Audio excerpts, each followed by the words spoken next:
1.5 महीना आराम से मंदिर में आते जाते हैं, कोई दिक्कत नहीं होती हमको। ये हम लोग देखते सुनने रहते हैं, मंदिर में आना जाना हम लोग का बहुत पहले से। अच्छा, जिस तरीके की हिंदू मुस्लिम की बात होती है, आपको लगता है कोई परेशानी दिक्कत? नहीं, यहाँ तो नहीं है। यहाँ मेले के अलावा मेले में तो नहीं है। योगी जी बहुत अच्छे हैं, जब से आए हैं सब कुछ सुधर गया है, सब बेहतर हो गया है, तरक्की भी हो रही है। हमारे यहाँ भी तरक्की हुई है, लाइट पानी बिजली हर चीज़ मिल रहा है। सहारनपुर के मोहम्मद कमालुद्दीन, उन्नाव के अरमान खान और गोरखपुर के मोहम्मद बसीक की जुबान जिस तरह यूपी के मुख्यमंत्री योगी आदित्यनाथ की तारीफ में कसीदे पढ़ रही है, वो इन सियासी चेहरों के झूठ पर करारी चोट की तरह है, जो हिंदुत्व की हुंकार भरने वाले भगवा योगी और उनकी नीतियों को मुस्लिम विरोधी करार देते हैं और उसकी आड़ लेकर अपनी सियासत चमकाते हैं। मुस्लिम वोट बैंक को अपने पाले में लाने का सियासी गुणागणित लगाते हैं।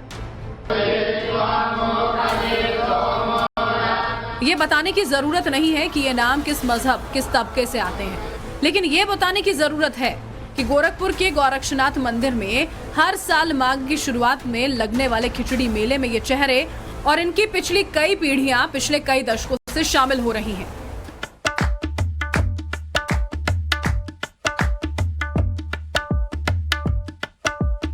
योगी आदित्यनाथ जब सियासत में नहीं थे, तब भी ये चेहरे उनके सामान्य भाव वाले व्यवहार को लेकर उनके मुरीद थे और गोरक्षनाथ मंदिर के खिचड़ी मेले में विशेष तबके से शामिल होने वाले अकेले शख्स नहीं हैं। बड़ी संख्या में मुस्लिम दुकानदार खिचड़ी मेले में दुकानें लगाने आए हैं।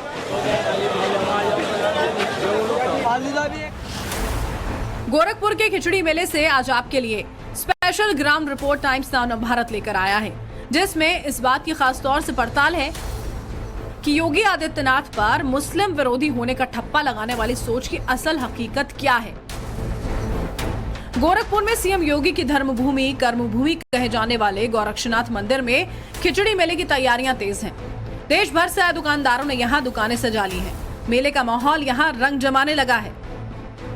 इसी बीच टाइम्स नाउ नवभारत की टीम ने यहां ग्राउंड रिपोर्ट करनी शुरू की, तो हमें कमालुद्दीन, अरमान खान और मोहम्मद बसीक जैसे चेहरे दिखे और जब उनसे बातें शुरू हुई तो पता चला कि गोरक्षनाथ मंदिर के इस मशहूर मेले में बड़ी तादाद में मुस्लिम दुकानदार भी अपनी दुकानें सजाते हैं और सीएम योगी के इस मंदिर में उन्हें कभी भी किसी भी तरह का भेदभाव नहीं झेलना पड़ा, ना तो सामाजिक आधार पर और ना ही मजहबी आधार पर।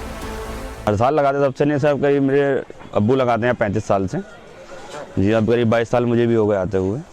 यहाँ से कोई दिक्कत ऐसी नहीं होती हमको। यहाँ हर साल हम लोग आते हैं। ये 1 नंबर गली में हमारी दुकान लगती है, लखनऊ फाइबर शॉप के नाम से। कितने सालों से यहाँ आ रहे हैं? हम लोग लगभग कम से कम 15 साल हो गए, 15 से 15 साल के आसपास। अच्छा, मंदिर में आते हैं, कोई दिक्कत परेशानी? नहीं, कोई दिक्कत नहीं, बढ़िया है, सब कुछ बढ़िया होता है यहाँ पे। साफ सफाई से लेके पुलिस प्रशासन तक साथ कर देते हैं। पहले कोई दिक्कत नहीं, अभी भी कोई दिक्कत नहीं, पहले बहुत बेहतर हो गया है सब चीज़।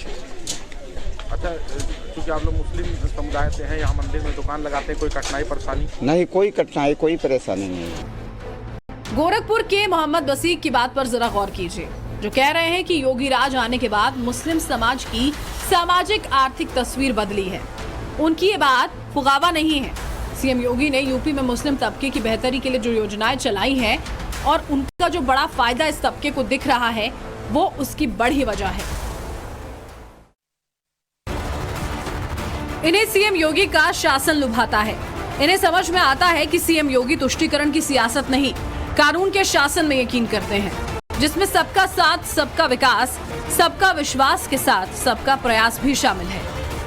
वो सबके ही लिए बहुत अच्छे हैं। मुसलमान समाज इसलिए उनसे ज्यादा इस वक्त खास करके अगर कहा जाए कि जिसको हमेशा ये बताया गया कि आदरणीय योगी जी के प्रति बताया गया कि ये हमारे विरोधी हैं, तो आज मुसलमानों को समझ में आ रहा है कि सबका साथ सबका विकास क्या होता है और कौन हमें सुरक्षा देता है। योगी राज में मदरसों की तस्वीर तक बदलने लगी है। मदरसों में मजहबी तालीम के साथ नए जमाने की पढ़ाई भी शुरू हो चुकी है। योगी सरकार में जिन 45 लाख परिवारों को आवास मिला, उसमें 35% मुस्लिम आबादी है। योगी सरकार में जिन 15 करोड़ लोगों को फ्री राशन मिल रहा है, उसमें 5 करोड़ यानी कि 1/3 मुसलमान हैं। योगी सरकार में जिन 9 करोड़ लोगों को 5 लाख रुपए वाली आयुष्मान बीमा योजना में शामिल किया गया है, उसमें 3 करोड़ लोग मुस्लिम हैं। योगी खुद अपनी जबान से कह चुके हैं कि मुस्लिमों से मुझे प्यार है और वो भी मुझे प्यार करते हैं। मुझे योगी बाबा बुलाते हैं। कार्य को हमेशा समर्थन करते हैं 80% वे लोग होंगे, 20% वे लोग जिनको हमेशा विरोध करना है, वे पहले भी विरोध करते थे, आज भी विरोध करेंगे। नकारात्मक सोच है, वे पेशेवर माफिया और अपराधियों के समर्थक हैं, वही रहेंगे। योगी सरकार में ऐसी सरकारी योजनाओं की लंबी फहरिस्त है जिसका बड़ा फायदा मुस्लिम समाज को मिल रहा है, जो योगी ब्रांड को जनता के बीच मशहूर कर रहा है। बाबा का बुलडोजर चलता है, उनका दिल दहलता है, जो दूसरों का हक मारते हैं, जो राष्ट्र विरोध की साजिशों का हिस्सा बनते हैं, जो भारत की अखंडता के दुश्मन बनते हैं। इस नए भारत में विकास सबका, लेकिन तुष्टीकरण किसी का नहीं। सबका साथ, सबके विकास की भावना के साथ सरकार कार्य कर रही है। सबका विश्वास और सबके प्रयास को लेकर के सरकार चल रही है। ये नया भारत संविधान के अनुरूप चलेगा, शरीयत के अनुरूप नहीं। 2022 के चुनाव में यूपी में बीजेपी की प्रचंड जीत ने योगी ब्रांड को अंतर्राष्ट्रीय स्तर पर पहुंचा दिया है। सीएम योगी अब यूपी को 1 ट्रिलियन इकोनॉमी बनाने की राह पर जुटे हुए हैं। साल 2022 के आखिरी दिन यानी 31 दिसंबर को सीएम योगी ने ट्वीट कर यूपी में कानून के शासन का भरोसा जगाती है, उन्हें यकीन दिलाती है कि योगी का वचन ही शासन है और उनकी नीतियां उसका आईना। गोरखपुर से bureau report, times now Bharat.